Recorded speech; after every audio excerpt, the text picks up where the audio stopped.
your entrainment? It was awesome. Very good. Thank you so much. How do you feel now?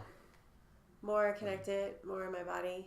Just, it's really awesome to do this, especially after like crazy work. Like seriously, like this has been one of my craziest weeks at school, like testing and then just to come in here and just completely just let go. And like, you know, it's like, honestly, I can, every time I'm on the table, it's just like, reminds me, oh yeah, you know, here you are, there you are, you know, and it just brings me back into my body again. And so grateful for that because there's so much that's constantly I'm running around so much throughout life.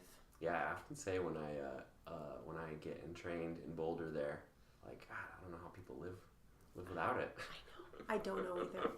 I really, really don't. Like I just wish everyone was under care. It would just be such a different world. Yeah. Well, how did you get into this this network care thing? Just, you know, after, you know, just put it out there. I lost my husband in a car accident, and he was a teacher as well. Incredibly traumatic, just like worst nightmare of my entire life. Like, and I was terrified this would happen. And when it did, it just completely crushed everything. All my belief system, belief in God, belief in everything. And I was a first grade teacher. So, I mean, like, just to literally read, like, happy ever after stories, like, was, like, horrible. Like, I couldn't even get through that. So that's the kind of state I was in. And I just couldn't be, it was, like, a very, very, very dark, the darkest, I didn't even realize it was possible to live in that world. And I knew I couldn't. I mean, the accident happened literally like right at my house, like across the street, and I had to pass that every day. And I just was like, I can't live in this anymore. Yeah, I knew I had to make a change, or otherwise I was going to continue down a road that was really scary. And I lived in Colorado in the past, worked at a dude ranch, came out here every summer and worked at this ranch and skied every year. And I always felt like my heart was here.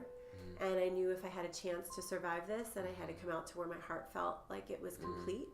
And so I came to Colorado, and I was still in a just dire strait. And my best friend found this Network Life Center, and she said to me, you know, listen, it was the gift of life, I think, was the gift card, which was, you remember that?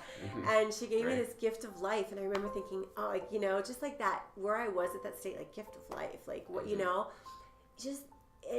But there was something like in my heart, and I've always been able to trust that knowing and sense. I was like, I have to go there. And it took me a while. I was in my glove compartment forever to make that appointment.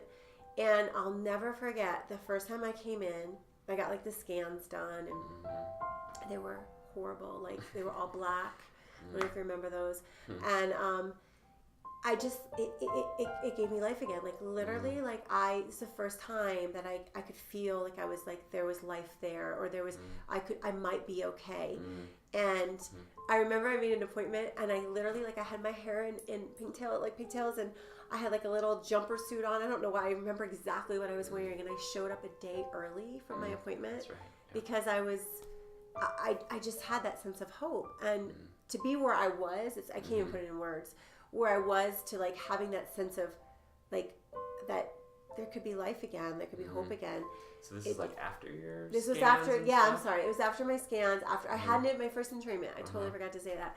Yeah, first entrainment, like the whole, like then I got that entrainment, I've got this, I got the scans. The entrainment is what made me feel like that.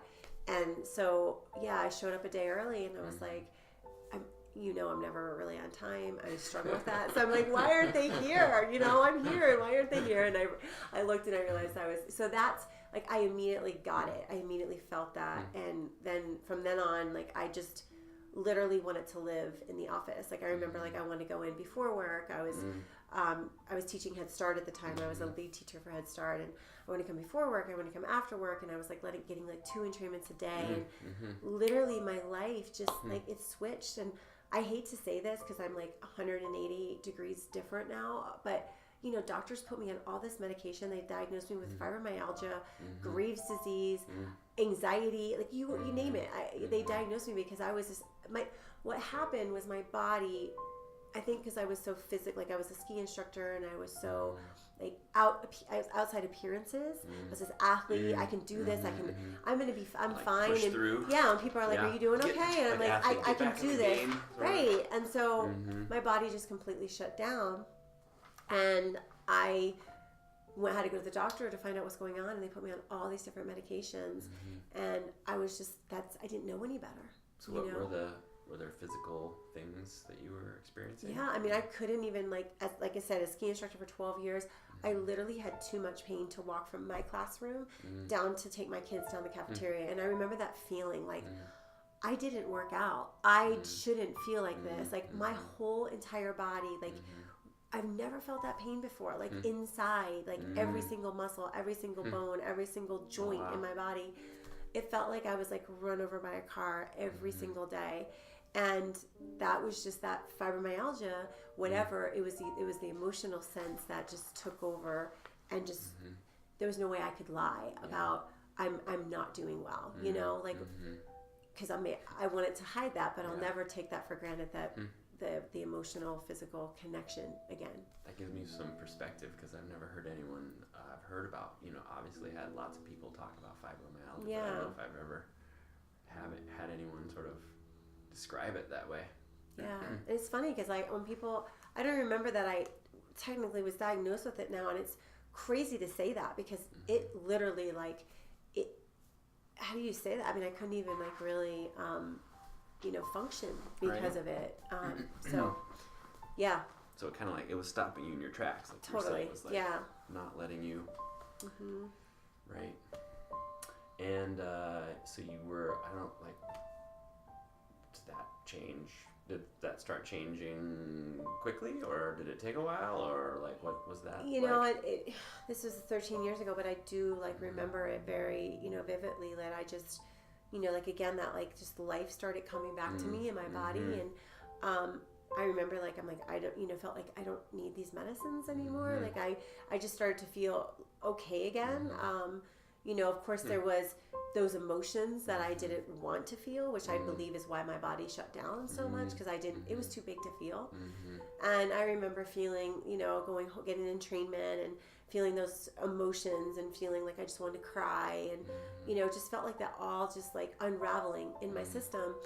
And I do remember like at that time I was like, wow, this is like therapy without words, you know what I mean? Like it's just like my system was just like letting go of all of those things. And yeah, the fibromyalgia, like I don't remember how long it took, but to be on, like 16, I just can't believe that I was like ever allowed that to happen, but I didn't know any better. Right. It was the doctors were telling me this is what I needed to so go were they like to painkillers or painkillers, and then like, antidepressants or something like that. They tried, and and there was like I had a lot of, because I had post-traumatic stress disorder from my husband's accident.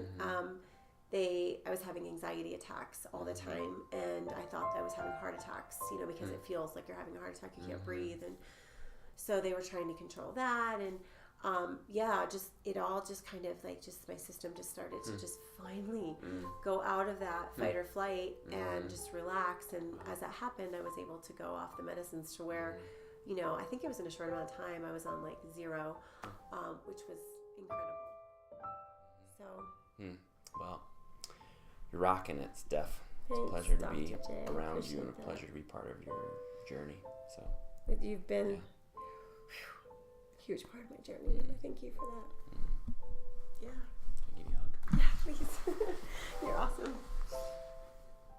Yeah, you've been just having, I feel like just the relationship we built, through all these years, and that I can just really be honest with you, and not that I have like deep dark secrets, they're but that what you go through in life, it's hard to say that to someone. It's hard to be raw and real, and I've been on the table, you've helped me through those things, so I really, really appreciate you. Likewise.